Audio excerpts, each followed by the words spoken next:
Alrighty, so first of all, it is a little bit of a delay review. I actually just got back home, and don't worry, while I was out, I was still able to keep track of both of these games. Well, in case of this game, before I actually leave the house, I actually made a mistake.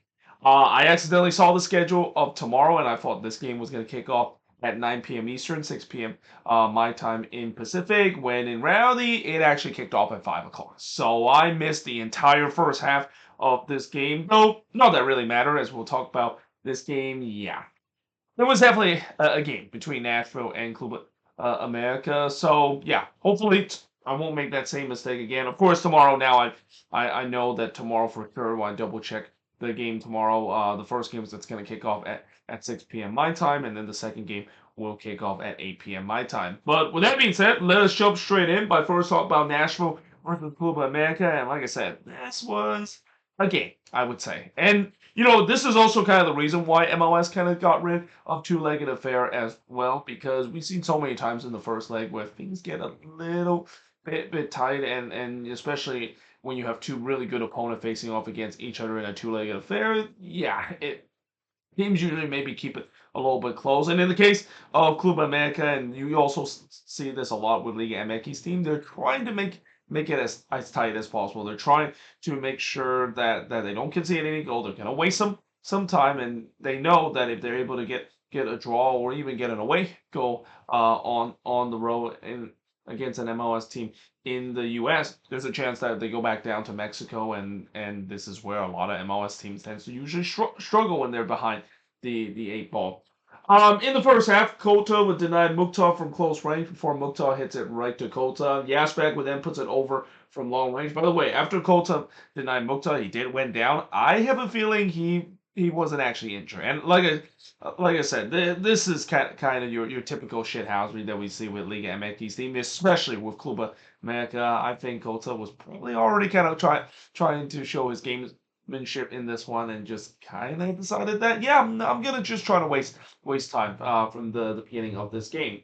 But there was no doubt that Nashville was on the front foot. They were trying to get themselves the lead early in this one, but we did go for a period where not much really happened. Again, it was very tight, and even though I missed watching the first half of this one, I did watch the highlights a little bit. There wasn't really much to see in the first half. Zendejas would hit one right to Schwalke, as that was America's first shot of the game, before Valente would hit it right to Schwalke, as America started to get into this one. Mukhtar would then miss wide on the header, but we do head to halftime scoreless between both of these teams. In the second half, I thought Nashville continued to have most of the possession just like the first half, but again, just like the first half, they haven't really quite have anything to show for in the final third. They really couldn't quite break down this Club America defense. Surridge was then in on goal here in the 55th minute, and you would expect Sam Surridge to bury this one. I mean, when he's in form, he always buries it. He's kind of not really been in form, at least in the last game and this game as well. And yeah, this was one that he would absolutely want to have back. I mean, you usually do not see him miss this one. Didn't even put it on target, and this is where I immediately say, yeah, that moment could come back to haunt Nashville. We said this a lot when they were playing against Miami, where they had a lot of chances in the first leg, but unable to find the goal. You wonder, is that going to come back to haunt them? They got away with it when they play against Inter Miami. We'll see whether or not they can get away with it once they play against Club America down in Mexico. And not just down in Mexico, but playing in the legendary Azteca. Yes, Club America is going to be going back to the Azteca after the Azteca has finished its renovation for the World Cup. There was a huge shout for a penalty for Nashville, not giving after that, before Mukhtar would flash the wide from long range in the 68th minute. Vasquez would then puts one to Memphis. And really, as the time winds down, you just kind of had a feeling this was going to be no-no. Like, Club America was just kind of time wasting. Even their goalkeeper were trying to do so, and their goalkeeper really tests the limits when it comes to time wasting and put the ball back into play, because there is that rule in the CONCACAF Champions Cup that if you do not put the ball back in play after 8 seconds, I believe MLS also have this rule as well, where if you don't put the ball back in play in 8 seconds, then it's going to be a corner for the other team. So yeah, Colts really test that limits to its brink, but the referee was allow him to kind of go through, even though he kind of warned him that, yeah, don't cross that line. You are about to cross that line in terms of me have to force to give Nashville a corner because of your time wasting. Schwalke would then deny Valente, but he spilled this one, and America actually had a chance to bear. Yeah, there was an America player. I'm not quite sure who exactly it was that tried to put it in, but he missed one on the rebound, and yeah, Brian Schrocky got away with it. And so far, he's been very good, Brian Schrocky, but this is one that, yeah, almost was a disaster for him, and almost a disaster for Nashville, because imagine them going down to Mexico with a 1-0 deficit. That changed everything in terms of how tough the mountain has to climb for this Nashville team going down to Mexico and going down to the Azteca as well. Zuniga would then hits it right to Schwalke before Mule would puts it high despite being wide open 16 yards out. Again, this game just kind of feels very similar to what we saw against Miami. Though I will say in some extent they weren't having as many golden opportunity against Miami in the first leg as they had against Club America in the second leg, but there was definitely a chance for them to win this game, and they were not able to do so. And I mean, yep, that I think this one, the Mule miss and also the Surridge miss in the 55th minute, those are one that I think Nashville is going to regret if they don't move on into the next round, because in the end, it's a scoreless draw. It's pretty much the same scenario for Nashville heading into the second leg down in Mexico and playing the legendary Azteca as they did against Miami in the last round. They need to get at least a score draw or even a win. And one thing I will say is that, I said in past where I feel like nowadays that intimidation with MLS team going down to Mexico is not as big as what we used to see. We have seen some MLS team that has been able to get resort down in Mexico and have been able to face that adversity. Obviously, don't look at what Cincinnati does. I mean, that was not pretty whatsoever. But I do think that Nashville, with the quality that they have, I think it will be tough, but I do think that they'll have a chance to get something out of it. Keep in mind, America, they have not looked good so far in the Clausura or even in this competition. I mean, they really struggled against the Philadelphia Union, even when they were playing down in Mexico. I mean, yes, I know they got jumped out to a quick lead, but the Union had multiple chances to even get a resort and potentially even move on into the next round. Have they able to get the resort? So I do think that Nashville might have a shot. One thing that Nashville has got to do heading into that game down is the Azteca, they have to be more clinical in front of goal. They cannot be like this in this game where they're not clinical whatsoever. You're not going to get as much chances down in Mexico as you would be at home, and especially with the altitude as well. Nashville would definitely do not want to be chasing this game, because that altitude is definitely a real thing. And yeah, we'll see how they'll do in the away leg. I do feel a little bit more confident that they can pull it off. I mean, after all, they did the same thing to Inter Miami. I mean, they faced adversity against Inter Miami after falling behind relatively early in that game, able to find a way through, and they just need to do the same thing. No big pressure. Now you going from, if you already done it down at Chase Stadium in Miami, now you just got to do it in altitude and in the legendary Azteca and pull off definitely one of the bigger upset. I mean, do you think it's considered an upset? Like I said, America is not having a good season. I know America has always been that big bad kind of team, and everybody fear because it is the biggest club not only in Mexico but in this region of the world. But like I said, they're not really playing that well. This is definitely a team that I think is beatable. And again, if the quality of Nashville would show, which it didn't really quite show in this one, but if they are able to show in the game down in Mexico, then yeah, I do have a feeling they legitimately have a chance to maybe even move on into the semifinal itself. Now, moving on, in terms of the next match, is LAFC versus Cruz Azul. So the good news, there was goals in this game, and LAFC basically are in the same situation that FC Cincinnati found themselves in the last round, which is they won their home leg against their Liga MX team, and a tough Liga MX team that is with a 3-0 scoreline. But as we'll talk about in just a bit, like I said, let's hope that LAFC don't fall into that same trap as Cincinnati did. Now, in the first half, Fernandez with the game's first shot, but he hits it right to Lloris. Cruz Azul definitely was on the front foot as LAFC was elected to sit back and try to hit on the transition. There was a shout for a penalty for Cruz Azul not given, before Lloris had to deny Fernandez from close, and LAFC was really on the ropes early. I mean, Cruz Azul really started well in this one. That was kind of unexpected because, again, a lot of Liga MX team, they usually don't go too aggressive, at least in the first leg, but Cruz Azul are just saying, now, we want to get that away goal, and maybe that kind of caught LAFC by surprise a bit. Boanga though with LAFC first shot, but he hits it right to Mier before Pelevencia would hit one into the 3-2-5-2 in the 21st minute. The shots were 5-1 for Cruz Azul early in this one. So yeah, LAFC, this is very uncharacteristic of them getting off to a slow start. But if there's one thing we know about LAFC, and I think Cruz Azul probably realized this, is that you do not want to let LAFC get going, and you especially do not want to let Sung Heung-min get going because he finally got going in the 30th minute as he scored from Shrinier to make it 1-0 in favor of LAFC. To be fair, that goal was all Shrinier. Shrinier did all the work to pretty much set up the tap in for Sung as well. And honestly, Sung deserved a goal in this one. Not just because of how he played, which he was excellent again alongside with Boanga.